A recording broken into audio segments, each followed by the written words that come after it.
Hello बच्चों, NCERT solution में एक बार फिर से आप सभी का स्वागत है।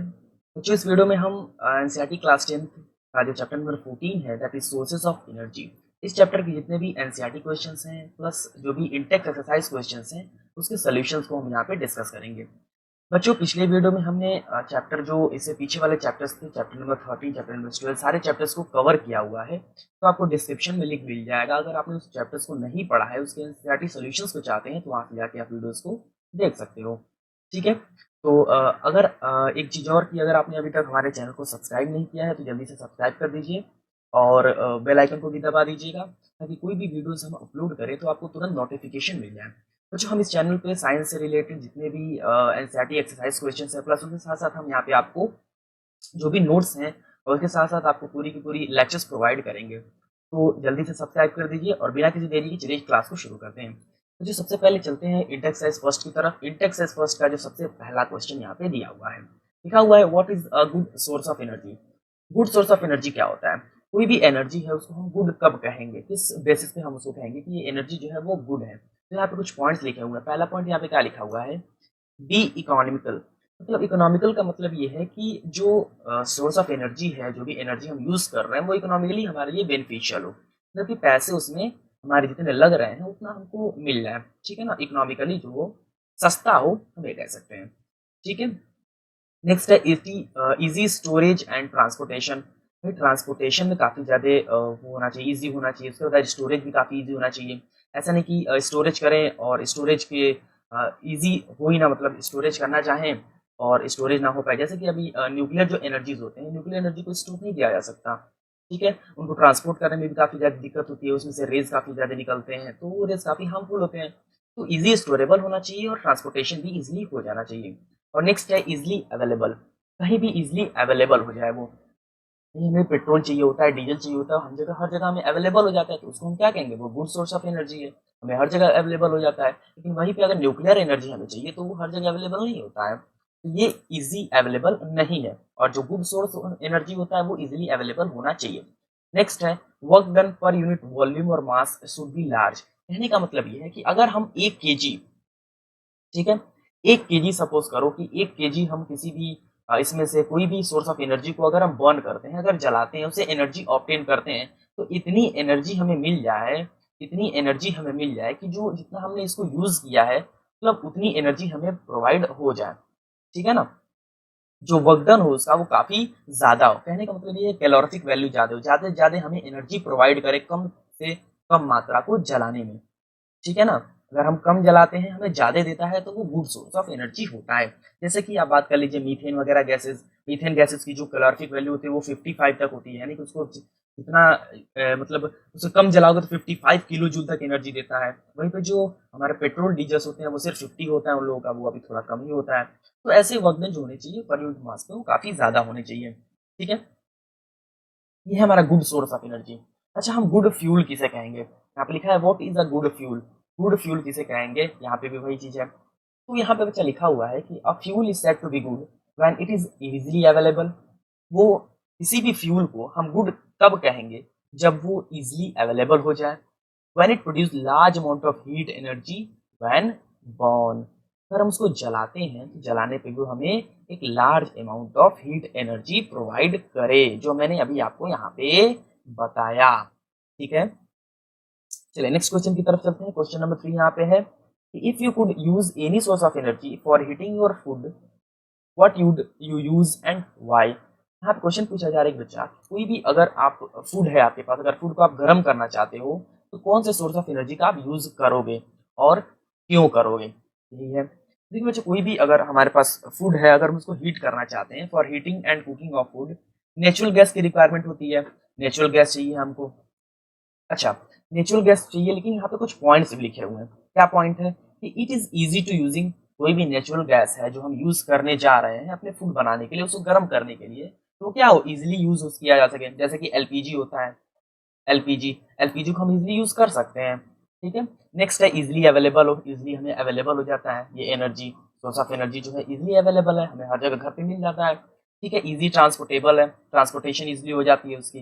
गैसेज जो होते हैं वो भर दिए जाते हैं सिलेंडर के अंदर, उसको आप इजिली ट्रांसपोर्ट कर सकते हो एक जगह से दूसरी जगह। दूसरी नेक्स्ट क्या है कि it does not produce in huge amount of smoke when burn, जब ये जले तो ज्यादा अमाउंट में स्मोक ना दे। बिल्कुल सही है। जब एलपीजी को हम जलाते हैं तो कितना हमें हीट एनर्जी देता है, बिल्कुल भी नहीं देता है। आप देखोगे जब ये जलता है तो इसकी जो फ्लेम होती है तो देखो ब्लूइश होती है। फ्लेम का मतलब ये है कि वो नॉन शूटी फ्लेम है। शूटी नॉन शूटी का मतलब है कि उसके अंदर स्मोक नहीं है। और ये जो एनर्जी जो आप यहाँ पे यूज हो रही है वो एनर्जी कैसा है कि मतलब बिना स्मोक स्मोक के हमको ये स्मोक हमें नहीं दे रहा, इसलिए वो ब्लूइश जल रहा है। अगर वो स्मोक देता, अगर वो शूटी होता तो उसकी जो फ्लेम है वो या तो आपको येलो कलर की दिखाई देती या तो आपको हल्का सा रेड कलर की दिखाई देती। तो ये जो फ्लेम्स होते हैं ये काफी ज्यादा आपको जो स्मोक देते हैं। ठीक है। नेक्स्ट क्या होना चाहिए, हाईली इन्फ्लेमेबल होना चाहिए, मतलब कि तुरंत जल जाए। जैसे पेट्रोल डीजल वगैरह एलपीजी होता है, तुरंत आप गैस जलाते हो तुरंत जल जाता है वो, ये भी होना चाहिए। लेकिन आप अगर वुड ले लो, लकड़ी ले लो, लकड़ी को आप जलाने बैठो कितना टाइम लग जाता है जलाने के लिए, तो वो हाईली इन्फ्लेमेबल नहीं है। ठीक है, वो हाईली नॉन इन्फ्लेमेबल है। ठीक है, हाईली नहीं कहेंगे, नॉन इन्फ्लेमेबल कहेंगे इसको। ठीक है ना। चलिए तो नेक्स्ट क्वेश्चन की तरफ चलते हैं। क्वेश्चन यहाँ पे नेक्स्ट एक्सरसाइज है इंटेक्स एक्सरसाइज 2। यहाँ पे जो पहला क्वेश्चन पूछा गया है वो क्या है, what are the disadvantage of fossil fuels. भाई फॉसिल फ्यूल्स तो हम यूज करते हैं, पेट्रोल यूज करते हैं, डीजल यूज करते हैं, गैसेस यूज करते हैं, केरोसिन है और कोल है, तो ये सब यूज तो हम करते हैं। लेकिन इसके बहुत सारे डिसएडवांटेजेस भी हैं। क्या क्या डिसएडवांटेजेस हैं उन्हीं के बारे में हमें यहाँ पे पढ़ना है। यहाँ पे क्वेश्चन पूछा जा रहा है तो कुछ डिसएडवांटेज यहाँ पे लिखे हुए हैं, मैं पढ़ देता हूँ। Fossil fuels like coal, petroleum results in air pollution and release huge amount of pollutants।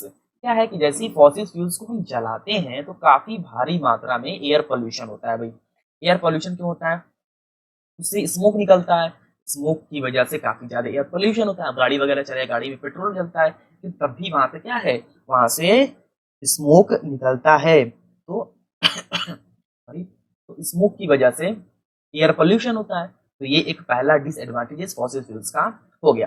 दूसरा डिसएडवांटेज क्या है, gases such as carbon dioxide are released when fossil fuels is born which causes global warming. बिल्कुल सही बात की जा रही है यहाँ पे। अच्छा देखिए जो गैसेस हम जलाते हैं, ये फॉसिल फ्यूल्स जला रहे हैं, पेट्रोलियम जला रहे हैं, जो भी चीज जला रहे हैं उससे क्या निकल रहा है, कार्बन डाइऑक्साइड गैसेस निकल रहे हैं, स्मोक निकल रहा है। कार्बन डाइऑक्साइड क्या है, एक ग्रीन हाउस गैस है। कार्बन डाइऑक्साइड पता है ना, it's a green house gas. Carbon dioxide is green house gas. और आपको पता होगा ग्रीन हाउस गैस जो होता है वो ग्लोबल वार्मिंग के लिए रिस्पॉन्सिबल होता है। ठीक है, तो ग्रीन हाउस गैस क्या है, ग्लोबल वार्मिंग कराता है, जो हमारे अर्थ के लिए काफी ज्यादा हार्मफुल हो रहा है इस समय। ठीक है, चलिए नेक्स्ट क्वेश्चन की तरफ बढ़ते हैं बच्चा। नेक्स्ट क्वेश्चन सॉरी यहाँ पे नेक्स्ट पॉइंट भी है अभी। Soil fertility and portable water is affected by oxide of carbon, nitrogen, sulphur that release from fossil fuels. देखो बच्चों कोई भी फॉसिल फ्यूल्स अगर हम जला रहे हैं तो कार्बन की ऑक्साइड निकलती है CO2, उसके साथ साथ आप नाइट्रोजन की ऑक्साइड निकलती है NO2, उसके साथ साथ सल्फर की ऑक्साइड से निकलते हैं NO2 and SO2 and CO2। ये सब ऑक्साइड्स रिलीज होते हैं। ये ऑक्साइड जो है सॉइल फर्टिलिटी के काफी ज्यादा इफेक्टिव होता है, मतलब कि सॉइल फर्टिलिटी को ये काफी ज्यादा इफेक्ट करते हैं, सॉइल फर्टिलिटी को कम कर देते हैं। उसके बाद जो पीने लायक पानी है उसको भी कम कर देते हैं ये उनके ऑक्साइड्स हैं। तो इसलिए हम फॉसिल फ्यूल्स को जलाना थोड़ा मुश्किल होता है, मतलब कि उनसे डिसएडवांटेज काफी ज्यादा भी है। एडवांटेज तो है काफी ज्यादा हमें एनर्जी मिल जाता है, लेकिन डिसएडवांटेज भी है अपनी जगह पे। चलिए नेक्स्ट क्वेश्चन क्या है, क्वेश्चन नंबर 2 यहाँ पे पूछा जा रहा है कि why are we looking at the alternate source of energy. भाई हमारे पास फॉसिल फ्यूल्स तो इतने सारे हैं, फिर भी हम अल्टरनेट सोर्स की तरफ क्यों भाग रहे हैं। मतलब कि अल्टरनेट सोर्स ऑफ एनर्जी का मतलब ये है कि फॉसिल फ्यूल्स के होते हुए भी किसी और फ्यूल्स की तरफ हम भाग रहे हैं। ठीक है, तो क्यों ऐसा हो रहा है, ऐसा इसलिए हो रहा है क्योंकि भाई इनकी ज्यादा से ज्यादा डिसएडवांटेजेस हैं जो हमारे फॉसिल फ्यूल्स हैं, तभी तो हम अल्टरनेट सोर्स ऑफ एनर्जी की रिक्वायरमेंट हो रही है हमें। वही चीज यहाँ पे लिखा हुआ है, देखते हैं क्या लिखा हुआ है। The reason why we are looking at the alternate source of energy is because the fossil fuels are non renewable sources of energy. अच्छा एक पॉइंट और यहाँ पे मेंशन करने वाली है कि जो हमारे फॉसिल फ्यूल्स हैं वो क्या है, नॉन रिन्यूएबल है, मतलब कि उन्हें दोबारा बनाया नहीं जा सकता। अगर ये फॉसिल फ्यूल्स एक बार खत्म हो जाते हैं तो इन्हें बनाना मुश्किल है, मतलब बनाया ही नहीं जा सकता, इम्पॉसिबल है। ठीक है, तो ये एक हमारा कारण हो गया। दूसरी चीज आप क्या लिखे, that is they are not available in large quantity, it can not be replenished. मतलब कि अगर आप देखोगे तो आपको इतना पता होगा कि हमारे अर्थ के नीचे क्या है, पेट्रोल है, डीजल है, गैसेस प्रेजेंट है, लेकिन वो क्या है, वो एक लार्ज अमाउंट में मतलब नहीं है, वो एक स्पेसिफिक अमाउंट में प्रेजेंट है कि अगर उतना हमने उससे निकाल दिया तो फिर क्या हो जाएंगे, फिर वो खत्म हो जाएंगे। समझ रहे हैं आप? फिर वो खत्म हो जाएंगे तो फिर उन्हें बनाना काफी ज्यादा मुश्किल है भाई। आप कोल बना सकते हो, कोल बनाने के मिलियन ऑफ ईयर्स लग जाएंगे। आप पेट्रोल डीजल बना सकते हो, नहीं बना सकते हो, मिलियन ऑफ ईयर्स लग जाते हैं उसको बनने के लिए। तो ये यहाँ पे चीज मेंशन करने लायक है। ठीक है, नेक्स्ट क्या है, fossil fuels will be get exhausted, खत्म हो जाएगा, and their consumption is not control if their consumption is not controlled. अगर उनके कंजप्शन को कंट्रोल नहीं किया गया तो वो पूरी तरह से अर्थ से खत्म हो जाएंगे। भाई हम इतनी भारी मात्रा में एक्सप्लॉइटेशन के साथ इनका यूज कर रहे हैं कि इनकी जो कंजप्शन है इतनी ज्यादा हो रही है कि खत्म हो सकते हैं, हमारे अर्थ से ही खत्म हो सकते हैं। ठीक है, तो इसके यूज जो है वो काफी हमें अच्छी मात्रा में करना होगा, कि अच्छी तरह से यूज करना होगा, फ्रेंडली यूज करना होगा, जहां हमें जरूरत है वही यूज करें। हम तो गाड़ियां पे गाड़ियां निकाले जा रहे हैं और इतने सारे पेट्रोल डीजल का यूज करते जा रहे हैं, इससे हमारे अर्थ पे भी प्रभाव पड़ रहा है काफी ज्यादा पोल्यूशन की वजह से। ठीक है, therefore it is better to switch to alternate source of energy। इसीलिए ये सही है कि अब हम क्या करें, अल्टरनेट सोर्स ऑफ एनर्जी की तरफ अपना कदम बढ़ाएं। ठीक है, ये सोर्स ऑफ एनर्जी क्या है, ये एक परमानेंट नहीं है, ये टेम्परेरी सोर्स ऑफ एनर्जी है। हम ऐसा कह सकते हैं कि भाई टेम्परेरी कुछ दिनों में खत्म हो जाएगा और परमानेंट की तरफ हमें बढ़ना होगा। परमानेंट रहेगा तो वो हमारे लिए सही होगा। ठीक है, क्वेश्चन नंबर 3 यहाँ पे क्या कहा गया है कि how has the traditional use of wind and water energy been modified for our convenience. कहने का मतलब ये बच्चा, पहले क्वेश्चन ध्यान से समझिएगा। क्वेश्चन ये कहा जा रहा है कि पहले ट्रेडिशनल यूज किया जाता था विंड का, जो विंड एनर्जी होती थी, विंड का एनर्जी का यूज किया जाता था बहुत सारे कामों के लिए, विंड एनर्जी। वाटर एनर्जी जो यूज किया जाता था वो भी बहुत सारे कामों के लिए किया जाता था।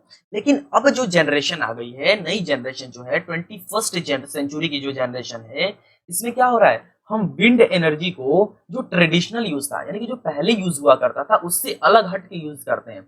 वाटर एनर्जी जो पहले यूज होता था उससे अलग हट के अब यूज कर रहे हैं। ठीक है, तो कैसे यूज कर रहा है वो हमें यहाँ पे क्वेश्चन में पूछा गया है, हमें यहाँ पे बताना है। ठीक है, तो पढ़ेंगे जैसे जैसे वैसे आपको पूरी तरह से क्लियर होते जाएगा, तो ध्यान से सुनिएगा बच्चा। लिखा हुआ है इन ओल्डन डेज, पुराने समय में क्या होता था, wind energy was trapped using windmills to do mechanical works like uplifting और drawing water from the well. पहले क्या होता था, हम यूज करते थे जो भी विंडमिल होता था उसका यूज किया जाता था, इसलिए जो पानी उसका, देखिए विंडमिल जो होता है मैं दिखा दूं आपको, ये कुछ इस तरह का होता है। मेरी ड्राइंग उतनी अच्छी नहीं है फिर भी आप समझ सकते हैं। यहाँ पे बड़े बड़े पंखे लगे हुए थे, ऐसे लगे हुए थे।